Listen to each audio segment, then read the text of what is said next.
exactly. That's a very good question. I think not just you, but also all the US students also want to know how to score well in a GRE exam. So, for GRE, we have several parts, right? Yeah. Math, they have verbal and writing, and logic, everything. If you can score 800 on the math, that will be a big advantage compared to US students. When US students are not so great about math. Usually they can score, for example, the maximum score for math in my age is 800. My peers in the US, they usually score about 700 or something like that, or a little less than that. For the verbal, I think you should have at least more than the average, which I think you should have about 450 out of 800 at least. And the only way is to do hard work. There's no other alternative. So just learn vocabulary. When I didn't anticipate that I will pass until that round, the GRE exam. So I only have 1 month to study for it. So I study like crazy. I just stop everything and study like from 6 in the morning until midnight, just to scramble everything in my head, all of the vocabulary. So I learned like 100 new words every day. I don't know how many you're going to remember, but so I'm trying to study. And I score about just enough, like 470 on the verbal, and then 800 on math. So totally the score is about 70. It should be just enough, I think. A good vision. Thanks. You're welcome.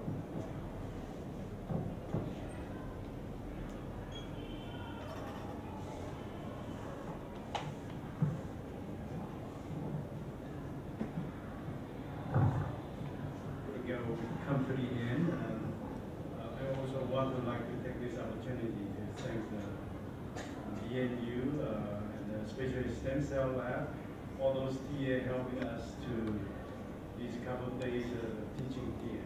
I would like you, some of the TA, to stand up, please.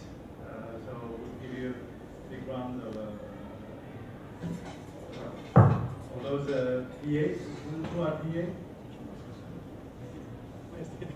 Is it no TA? Please stand up, please help. Yeah, we want to thank those people who really helping us about this course. Please give it.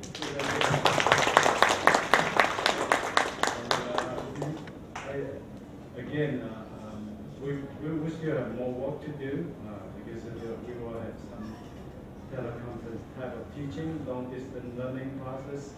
And so we will set up a go-to meeting to let you know when the class is going to start. And we will come back in 3 months, okay? And I'm looking forward to seeing you again. And of course, I want to take the opportunity to thank Lin. He's really our pride, because I think not only graduate from here, and very outstanding DEF fellow, and I'm very proud to have him as my student. And what you can see, his presentation skills is wonderful. And then he's going to show more promise in the future, and you can see him. Some of you have some question, and you can see him as a role model. And I'm really encouraged to contact him. And we really appreciate that his wife is accompanying us. Mine really helped us a lot. And Jim and I, we really enjoy our visit here. And so we want to say goodbye tomorrow. And then, please, you have my email and my Facebook, Cancer Homework Facebook. You can go there to see what I'm posting there. And then you're very welcome to make some comment. And if you have any question about application to graduate school, you certainly ask Lin, and then if I could help further, I certainly will. And I do remember I tried to help to be a fellow to get to our graduate school. And some of the things that I didn't emphasize is very important. Your goal for GRE school, you should, if you make that goal, if you want to study in the US, study abroad, you should have the determination to do it. And that means you put your effort to prepare those total GRE scores. Because for foreign students like you and like me in the past, the only thing they value you is based on those scores. Okay? So you cannot get those scores really, really low. Okay? If you got verbal like 300, basically getting nowhere. 300 is like 25 percentile. We Asian students very good at the math. Okay? So almost everybody get 100 percentile, 99 percentile, 800. So you do that well prepared. Okay? If some of the subject GRE you could do, you should take those subject GRE as well. Chemistry, biology. Biology probably a little bit challenging. But the chemistry, a lot of chemistry is like high school level. And you could do it. And take those subject GRE. It's just a way to show what's your potential. Okay? And the other thing to help you about the application certainly is about your bench work experience. Okay? If you could volunteer a lab to do research, I would just tell that most of the undergraduate students here do independent study and to achieve the thesis, right? Is that right? So you should make that as an important tool to help you. Okay? You get experience about the research. Do a good job, okay? And in possibility, you have some publication, and that's a big plus when the professor or the admission committee can see your application. And so certainly, some of the other aspects, you try your best for your verbal score. You should get as much as you can. Of course, some of these vocabulary words they're very difficult. But you do your best in many aspects, and in the end you'll get successful application. Most important thing is that self-motivation part. Okay? I think the passion, and you think about what your goal from here and do the next. Okay? The goal makes you have the action, and every action will lead to get one step closer to your goal. So I really want to thank you all for your attention, and it's been great to interact with many of you. Jim and I and Lim and Mario, this trip is really memorable. And I certainly looking forward to see you all again, and either here or in sometime in the future in the U.S. And I will be joining the DEF annual meeting this year, so you become a DEF fellow, and I'll be able to meet you there again. Yeah. And certainly, give us some feedback. Our teaching course may not be perfect, complete. Did you understand all the courses? But the important part is that you keep that spirit, okay? As I told you, those lectures, you could always learn. You could easily, on your own capability, to learn it. But the most important thing is that we bring you to the door, and then you go inside it, through the door and find your own treasure. That's the bottom line. And I hope that you have a fruitful learning, and really appreciate everybody's enthusiasm. And I know this is summertime, and I found it is so unbelievable to see so many students just spending time and effort during the summertime. In U.S., we don't see that very often. It's so unfortunate. A lot of American students that spend time in beach. And so the future is on you, okay? As I said many, many times. It's only through your generation that will make here stronger, a healthy, and nice environment for people to have a good life. We have some mission to do, okay? Cancer is such a horrible disease, and certainly many of us could do something about it. Okay, thank you.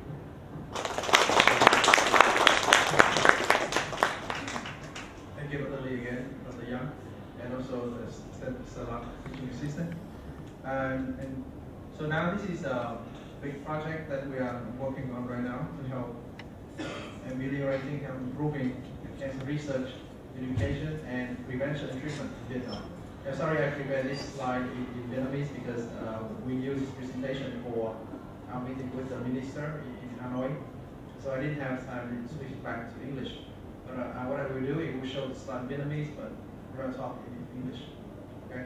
So this project is basically to establish a high quality, a world-class cancer center in Vietnam with the collaboration and assistance of MD Anderson Cancer Center. So first couple slides to show you about situation about cancer in Vietnam. So we know cancer is one of the most dangerous, most deadly, the deadliest disease in the world and in Vietnam as well. In Vietnam, every year we have 110,000 new cases of cancer discovered, diagnosed. But it's not the only number because a lot of people have cancer without knowing about it. And unfortunately, the death rate due to cancer in Vietnam is very high. It's about 73.5%, one of the top in the world right now. And one of the major reasons for such a high death rate due to cancer is the lack of knowledge of our population. And the second thing is about the pollution, some preservative, radiation, etc. And also the lack of screening, lack of annual screening.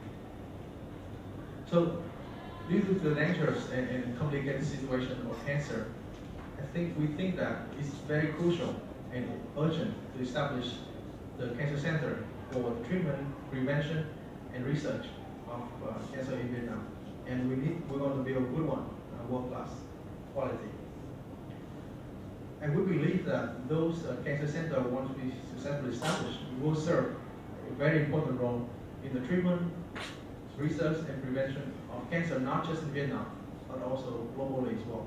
Because we believe that when we have a high-quality cancer center, we establish a good brand, people from other countries will come to us for treatment. For example, like now in Singapore, they have very good cancer hospital. That's the reason why a lot of Southeast Asian residents, they always fly there to get treatment. And this cancer center will be also good incubator, where we're going to train, educate, competent and compassionate doctors, nurses, technicians, and also scientists, cancer researchers who are good competence and compassion. So they need to feel the pain and talk and understand the pain and suffering of patients, so that they will help them and care of them like their own family member. And from the standpoint of economics, we also believe that this cancer center will treat not just Vietnamese patients, but also international patients, and will generate a significant amount of income.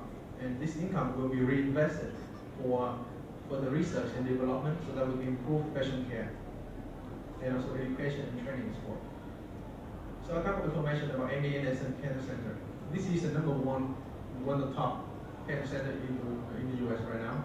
And during the past 12 years, we have been ranked #1 for 10 times by US News and World Report.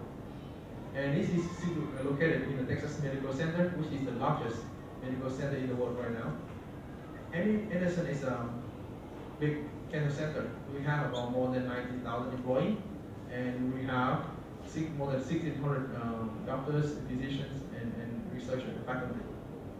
And every year you can see MD Anderson train about 7,500 doctors, PhD, technicians, and so they really focus on the training of new talents. MD Anderson only have 631 beds for inpatients, and they treat about 26,726 patients. These people are really sick. So in the US, only the very sick patient will be admitted to hospital. But if you look at this, the total number of in and out patients of MD Anderson is very high. It's about 1.2 million of patients. We only have 20,000, but we treat for 1.2 million patients. So you see, it's a huge, very significant efficiency. And we perform about 11.6 million of procedures, like diagnosis or surgery or medication, administration, etc. And the income of MD Anderson the last year is about $3.6 billion. And when you look at the chart of where the income is coming from, you will see that the majority of about 80% of MD Anderson's income coming from the hospital, because the hospital. It's very significant amount of income. And we use the profit from the hospital to push our research and education program. About 11% coming from the grant, for example, government grant for research, contracts, and philanthropist donation. And initially, this has received a lot of funding from the government and state, but now only 4.6% of the income coming from the state, like federal government or Texas state. And they also have some investment, generate about 2.3% of the income, and some of the miscellaneous income, about 2.5%. This is a picture of MD Anderson Cancer Center. This is complex MD Anderson Cancer, located in the Texas Medical Center. So you see this as like this. It's a lot of building connecting by scavenge, and we just make fun of us saying that we treat cancer by metastasizing our building. So we just build our building, spreading it, and then connect them with the scavenge. This is another picture of it. So this is Texas Medical Center. The majority of them is the MD Anderson at the core, and then a little bit about the UT Health Science Center, right here. And here is this is downtown of Houston. So you see the Texas Medical Center is almost like a small city in the city. And this is the structure of MD Anderson. So this is a combination of hospital. Hospital is always a very important factor, element of MD Anderson. And the cancer hospital will also be connected with the research institution. The research institution is where the scientists work together with physicians. For example, you can see Dr. Lee, he's a physics scientist. He collaborates with Dr. Young, who is a physician scientist. So that is a very common type of collaboration in MD Anderson. So they work together in order to tackle the most important question for oncology treatment and try to develop new therapy to help and save patients' lives.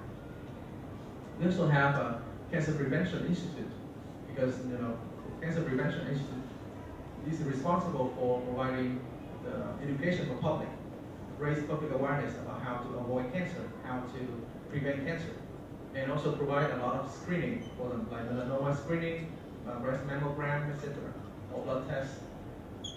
MD Anderson also have a very strong research program. So that's the reason why they make a lot of discovery, they have a lot of intellectual property, a lot of patents, and they commercialize this intellectual property by establishing the startup based on their discovery. So that right now, MD Anderson have more than 20 successful startups focusing on pharmacology, biotech, and also biomedical engineering, etc. And MD Anderson also focus a lot on the training program, so that they have their own graduate school. They also have the undergraduate program as well to train the technicians. And they also collaborate with a lot of the schools to train physicians for internship, residency, fellowship as well. So you see, this is a good combination of multiple components that help each other to develop. And that is the goal of our model as well. And the vision of MD Anderson is to eradicate, eliminate cancer in Texas, United States, and globally.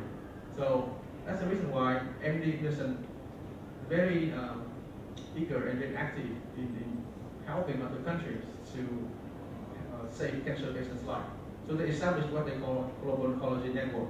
This Global Oncology Network is a long-term initiative and commitment of MD Anderson to help other countries in their cancer. And MD Anderson branch, the sister institution now is present in multiple countries in Europe, Brazil, China, Japan, I think also Hong Kong and Taiwan as well. And they're all very successful. They draw a lot of patients there, and these cancer centers just thrive very well. And this is the MD Anderson Cancer Center Sister Institution is a very significant brand name. And when people see it, when patients see this brand, they trust it. And those sister institutions play a very significant role in the prevention, treatment, and research of cancer in multiple countries. Therefore, we think that if we establish a sister institution of MD Anderson Cancer Center in Vietnam, this will bring a lot of benefits for our patients and also our country as well, and also contribute to the cancer eradication in the world. And this is, we have a core team, and of course leading is Dr. Lee and Dr. Young, and they're very experienced and have a lot of achievement in their career. For example, Dr. Lee is expertise cancer cell signaling, cancer research, breast cancer, pancreatic cancer, etc. He has more than 16 years experience teaching at our graduate school, MD Anderson, and other school in the US as well. He's editor-in-chief of the New Scientific Journal. His name is Cancer Hallmarks. Dr. Young is a professor of medicine, MD, PhD, and also a registered pharmacist. He worked for emergency care unit and general internal medicine. He also have a lot of expertise in cancer treatment, endocrinology, and cancer research. Also have a lot of experience teaching and training as well. So I also am very honored to be part of that team. So I'm working as a postdoc fellow at MD Anderson. I'm a VF fellow, and I'm serving now the board advisor of the VFFA, and I have more than any experience in cancer research. A very important person in this team is Ms. Lan Nguyen. She is one of the high-profile leaders at MD Anderson. She's very active in community service and helping our country. And she has been appointed by President Obama to serve on the board director of VF, Vietnam Education Foundation, and she's very enthusiastic in this project. Of course, at MD Anderson, we also have many other doctors, scientists, and very eager to join this project. From Vietnamese side, we have the support from the Vietnam government, the Vietnam Ministry of Science and Technology, so we flew to Hanoi to meet the minister. And Cancer Hospital, like King Hospital, a research in Vietnam, VF also playing important part. And our school, the University of Science, Ho Chi Minh City, also a very important element of this project. And our host institution is very enthusiastic about it. And many other people will come. So this is what we propose. In order to establish the cancer center in Vietnam, we think the first stage is we need to participate in the global oncology network of MD Anderson. We need to meet them, talk to them, negotiate, and know what they want, what they expect, and figure out all the terms. The second part, once we reach the agreement, then we can start building the personnel. But actually, I think training personnel is the most important factor. So this class is one of the first steps we're doing in order to raise the capability of the cancer researcher and physician in Vietnam. This is going to be a long-term commitment. And after that, we also need to build building and buying equipment, etc. But those are easy. As soon as we have the money, we can buy them, no problem. But training personnel is the key issue. So when we flew to Hanoi last week, and we know from the minister that in next year, Vietnamese government will spend $1 billion to establish 3 or 4 specialized cancer centers in Vietnam. So this project is a good timing because they have money, they want to spend it, and we have the project. So it's going to be a good combination. But like I mentioned earlier, it's going to be a huge project. So we're going to need a lot of people and a lot of talent. So, and after, once we have the personnel ready, equipment ready, infrastructure ready, we're going to move to the third stage, which is to run this cancer center to help prevent, treat, and research for cancer and save cancer patients' lives. This is the progress of our project. So in February, we already have certain informal meeting with some of the core team members to initiate this project. And last month, actually last week, so we met a couple of important partners in Vietnam, like the Ministry of Science and Technology, the K Hospital, which is Cancer Hospital in Hanoi, the Institute of Technology, and also a couple of other departments in the Ministry of Science and Technology. And we also initiate the first personnel training program in this course, but we also do multiple other courses in future. And also to train not just scientists, but also physicians as well. And we also will need have more discussion with our university of Science right here, and also the Cancer Hospital in Saigon, and also other government in our city. Okay, so that is a brief overview about what we have done so far. We still have a very long way to go, but I believe that's the future of the cancer researcher and treatment in Vietnam. So I hope that in the future, all of us here will have a chance to work again in this project, big project, or some other significant project to help save patients' lives. So thank you very much for your attention. If you have any questions, please feel free to ask me.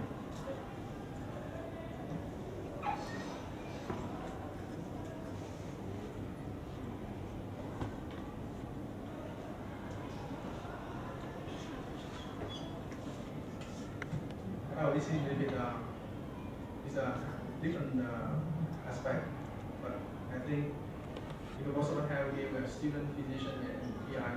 But if we think in the big and long term, I think this is a good initiative to promote collaboration between scientists, physicians, and teachers as well, so we can train the new generations of cancer research and physicians in Vietnam.